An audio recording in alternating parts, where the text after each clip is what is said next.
Welcome, everyone, to a deep dive that's really going to stretch, maybe even challenge, your fundamental ideas about reality. Today, we're stepping a little beyond the usual scientific tracks. We're drawing from incredibly deep philosophical and spiritual texts.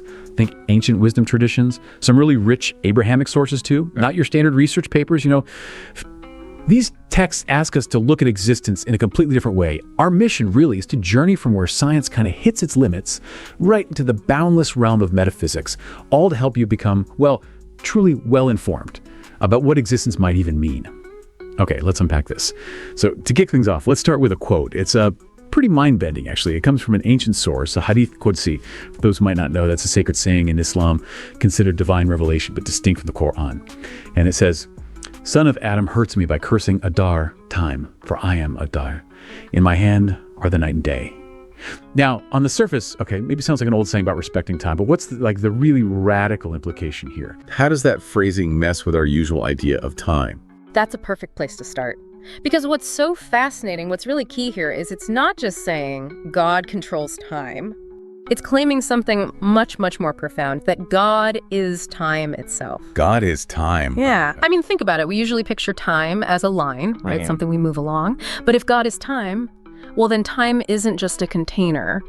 It's an active, fundamental reality tied into the very fabric of everything. Okay. It just completely challenges our normal linear view and asks us to think of time as this imminent presence, not just something measured by clocks. Right, not just seconds ticking by. Okay, so if our concept of time gets that shaken up, what about space? We hear a lot in modern physics about the expanding universe. Sounds pretty standard now, but many listeners might think of space itself expanding. How does this ancient perspective handle that? Or does it offer something different? Because that question, if space is expanding, what's it expanding into? That one always twists my brain a bit. It's a great question, and it really does highlight where purely physical models can perhaps bump up against their limits. Our source actually clarifies this. It suggests that what's really expanding are the objects within space, not space itself. Ah, okay.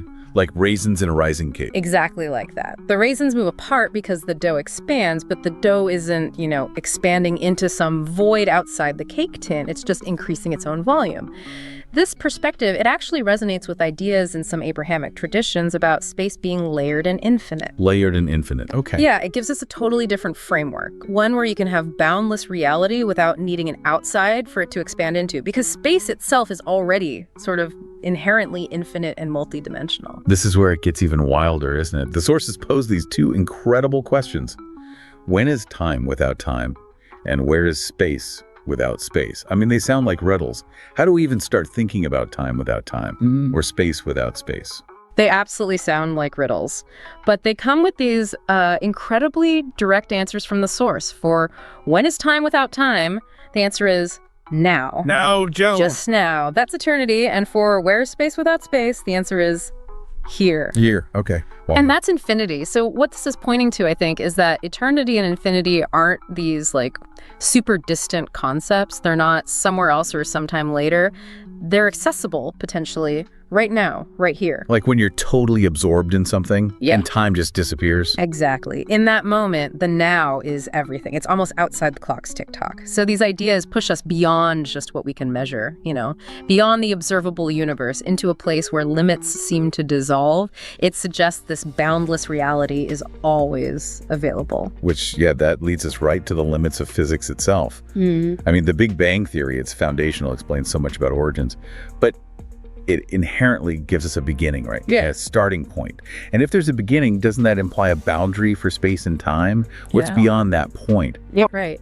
And this is where the source really pushes back. It asserts that the whole idea of limits is challenged, and not just by looking outward, but by looking inward. What's fascinating here, the source suggests the evidence for boundlessness isn't just out there in the cosmos, it's inside us. Inside us. How? Through the power of imagination. Think about it. Our imagination can go anywhere, conceive of anything, endless possibilities. It travels without needing a spaceship. It lets us picture things far beyond what our senses can detect. It's described as a gateway, really. That makes me think of Einstein, that amazing quote. Imagination is more important than knowledge because knowledge is limited. And you always wonder, what kind of knowledge did he mean was limited? Was he talking about like scientific knowledge? Well, the source offers a really compelling take on that. It suggests the limited knowledge Einstein meant is precisely scientific materialistic knowledge. You know, the knowledge based on what we can touch, see, measure with our instruments. Physics, in this view, it does its job brilliantly. It takes us right up to the edge, the boundary of the observable, the quantifiable, but then beyond that boundary, that's where metaphysics begins, and imagination. It's called the gateway to metaphysics, a realm where the underlying laws, the deep truths, are presented as even more solid, more eternal than physical laws. More solid than physical laws. How so? In the sense that they are the source principles, the fundamental truths that actually give rise to the physical laws we observe. It's where the boundless, the infinite, starts to become accessible to our understanding. Okay, so what does this all mean? For us, like living our lives, the source gets quite poetic here. It says, eternity is now, and Arsi, which is the divine throne, is here. And then there's that beautiful line, you are in the sky, though you stand on earth. That's such a vivid image, isn't it? Connecting us to something bigger. It really is. It's a powerful statement about our dual nature. The source explains it like this. Humans are both earthly and heavenly. We originate, spiritually perhaps, from heaven, but we live our lives walking on earth. Right. But that essence of the sky, of the boundless, it's inherently within us. Even while our feet are on the ground, it really emphasizes this deep, innate connection we have to the infinite. It tells us our true self isn't just confined by our physical body or circumstances. We share in that infinitude. That's the idea. And maybe, just maybe, recognizing that could help with some of the anxieties we feel. Knowing that the boundless, the eternal, it's not some future reward, but it's profoundly accessible right here. Right now. Okay. And as we kind of push past physics into metaphysics, our sources suggest there's maybe even another step. They mentioned philosophy is great. It guides us, brings us to the gate of God, so to speak.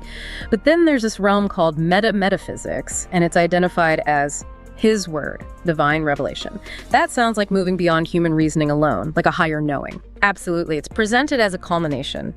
And this whole journey, this whole deep dive, it kind of finds its ultimate summary in one specific verse from the Quran. It's from Surah Fussilat, Ayat 53. Our source points to this verse as key. It reads, "We will show them our signs in the horizons and within themselves until it becomes clear to them that it is the truth. And is it not sufficient that your Lord is a witness over all things?" Wow. Okay, that feels like it ties everything together. It really does. It encapsulates everything we've been talking about. Could you break down those key phrases? Fi al-afaq, that's in the horizons or outer cosmos. That's right, the vast outer cosmos. And fi anfujmin, that's within themselves, the human soul. Exactly, within themselves or within their souls. So the source interprets this beautifully. It says the journey of science, exploring the outer cosmos, that's one horizon. Looking out, seeking secrets, pushing boundaries. That's vital. But the verse is really clear. That outer journey, it's only complete, only truly understood when it's balanced. Balanced with the journey into the inner horizon, the exploration of the self. Okay, the inner horizon. I like that phrasing. Yeah.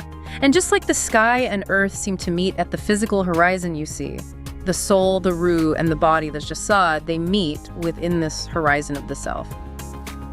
Both paths, looking outward and looking inward, they ultimately reveal the same single truth, al-haq. So they're not separate quests. Not according to this perspective. They're two sides of the same coin, both absolutely essential for a complete understanding. This leads us perfectly to a final piece of wisdom you mentioned from Sayyidi Sheikh Ibn Atiyah as-Sakandari. He says something like, Allah allows you to see what is contained in the universe, but he doesn't permit you to stop at its physical existence. Is that right? That's exactly it. And he continues referencing a Quranic command. He says, say, perceive what is in the heavens and the earth. He doesn't say, perceive the heavens and the earth. Ah, that distinction is crucial. It really is. So that he does not direct you only to the existence of those things. What he's saying is we're encouraged to look through the material world, to see the signs, the meaning, the wisdom embedded within it. Not just stare at the surface. Precisely, not just observe the physical form as the final reality. It's about seeing the meaning behind matter. It's about sensing the time behind the cycles and recognizing the same truth in the horizon of the universe and in the horizon of our souls. And you know, this raises a really important question for you listening right now. Yeah. How often do you really look through the world around you, trying to perceive that deeper meaning? Or do you mostly just see the surface? What an incredible journey we've taken today. Really stretched the mind. We started questioning time and space, those physical boundaries we take for granted. Then we moved into seeing imagination, not just as daydreaming, but as this powerful gateway beyond limited, purely material knowledge. And finally, recognizing this dual quest for truth, looking outward to the cosmos and inward to the self. They have to go together.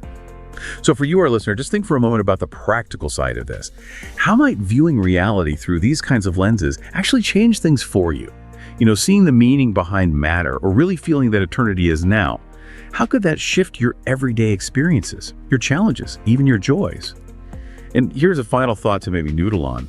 If the ultimate truth really is found by integrating that exploration of the outer world with the journey into your own inner self, what new questions does that spark for you? How does it make you think about your own approach to learning, to self-discovery, to, your place in this vast universe? What's the next personal horizon, inner or outer, that you feel called to explore?